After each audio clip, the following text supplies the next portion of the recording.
Tomatoes are probably one of my favourite things to grow in the garden. I also think they're one of the easiest.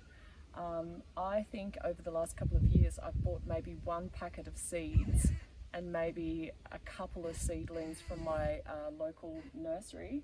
The rest kind of just looks after itself. So this entire row of tomatoes here are all from self-seeds, and only just in the last couple of days have I been able to identify what type of tomatoes they are, because obviously when they're a fresh little plant I'm not really quite sure what type of tomato it is. So this one here I've got, it looks like a little heirloom black cherry tomato.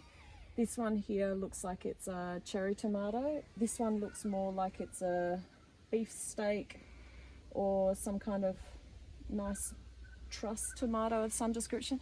And we've got some more cherries, and right down the very bottom I've got some Roma tomatoes growing now. So I just wanted to show you a little trick on how I multiply the amount of tomato plants that I have.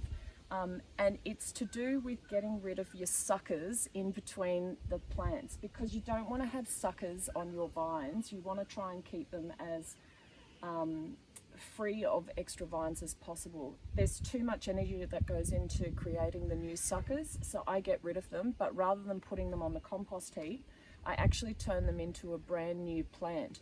This is one of the suckers that I took out about 3 weeks ago, and I stripped of all of its extra leaves on the sides here, and then I put it in soil, gave it a little bit of lime and watered it down. And this is now, actually this is even flowering, so this is ready to now go back into the ground and be a fully established tomato plant soon. So I'll show you what I do. If you come over here, this here is an example of a sucker vine. So this is the main stem that's here. This is one of the offshoots, and the stem that's going in the middle is actually the sucker. And if I leave this on here, I'm just creating a whole lot of extra mess, and I'm also taking away the energy from the production into the actual the fruit on the plant. So what I do is I try to snap it, clean snap off if at all possible, like this. I will then take this into the potting up shed. I'm going to take off the extra leaves on the side here, top 2 leaves off, and I'm going to put this into soil about that high. And all of these tiny little hair follicles that you can see actually end up turning into a root system, and this will actually become a tomato plant like this in about 3 or 4 weeks that I will be able to plant out. The second way that I get tomato plants for free out of my garden is from my compost. So this particular garden bed I planted about 4 weeks ago, and I put a little bit of compost and cow manure and horse manure underneath in between the rows and covered it with some sugarcane mulch. And just in the last week or two there have been some tomato plants, little seedlings, that have been popping up all over it. I think the other day I counted there was about 100 different tomatoes in here. I stopped counting at about 80 and there was still heaps left. And once they get to a certain size, I actually just very, very gently pull them up out of the ground with some of the roots still intact. And then this morning I've come along and I've actually put them into tiny little seed trays and given them a good water. They look a little bit dead at the moment, but that's just because they've actually been disturbed and their roots have come out into the hot sun and the hot out in the hot air. But if I put them in a shady spot and just look after them over the next couple of days, they'll be perfectly fine, and they'll probably be able to go into the next size pots in about 2 weeks time. So I'll show you how I do that now. And the last little step to this video is I'm going to show you how I plant out this sucker that I pulled out off one of the tomato plants out there. So I always keep these pots whenever I buy a plant for indoors or I buy, you know, a flower or some sort of thing, I always keep these plastic pots because I like to recycle them. I see no point in throwing them out into the bin, because it's kind of like a useless piece of plastic unless we keep on reusing it all the time. So what I like to do is I literally just put a tiny little bit down the bottom here, not too much, maybe 2 scoops full. And then again, remembering we we pulled off 1-2 side vines here, and all of these nice little hair follicles are going to turn into a root system. And I just hold that in the middle and I fill it up with some more soil all the way up to the top.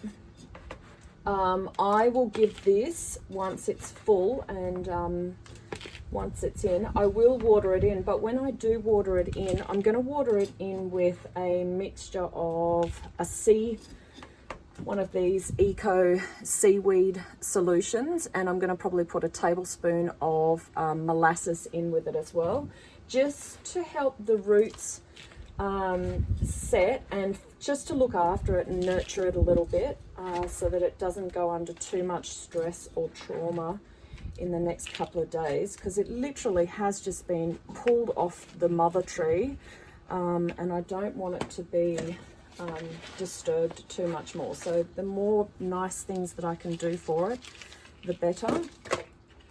And seriously, aside from that little seaweed and molasses emulsion that I'm going to give it as a drink, and a tiny sprinkle of lime, within a couple of days, and it'll be looking healthy again. It will be sprouting up and it'll look nice and strong.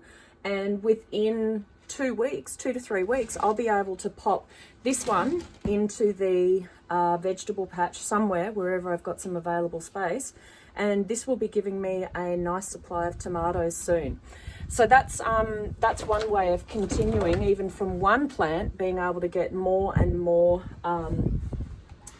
supply of tomatoes for free without having to go and buy something. So the next thing is, from seeds, or from when they're tiny little seedlings like this, once they get a little bit better and they're established and they have a nice solid root system, which sometimes comes out the bottom of these little plug holes here, I like to actually see how it's sort of starting to fall over now, which means this is way too small, this little pot container that I've got for it. I just use one of those recycled cardboard ones. And you can put this straight in the ground. That is actually one option, but I'm limited for space at the moment in terms of where I'm going to put it. So I'm going to potentially grow these in pots for a little while until my front garden gets established. So how to do this one here? Pretty simple. Once again, just one of my recycled pots that I've saved that I never throw away. I put a tiny little bit in the bottom, just enough to kind of put the base down, and then I very gently just tease it out of its container, and I save this for later. I don't like to throw it away. You can see there's a nice little root system that's starting to grow here, which is really healthy, and I plonk that down, very technical term there, plonking, that's how I like to do it, plonk that down into the bottom, the base there. And I try and just hold the base so that I can keep it straight, so that I'm encouraging it to actually grow straight. There's an old cardboard pot in there. And I just give it a little bit of a firm, but not too firm, press down, pop that there. I might actually just snip those 2 little side vines off there that are starting to grow to encourage it to get up, and there we go. So now I have a little tomato plant. So within the course of one morning, this is what I've achieved so far. I'm about to go and plant this one out into the garden. I've ripped off a sucker and turned it into a fairly decent sized tomato plant. I've gone and pulled out of the compost that's in my garden beds probably about 20 plants this morning, which will come up nicely soon. They'll get some refurbishment of life. And I've replanted about 15 of these plants into some larger pots just to get their root system a little bit better, firmly established. So the key to all of this is that basically I achieved this for free.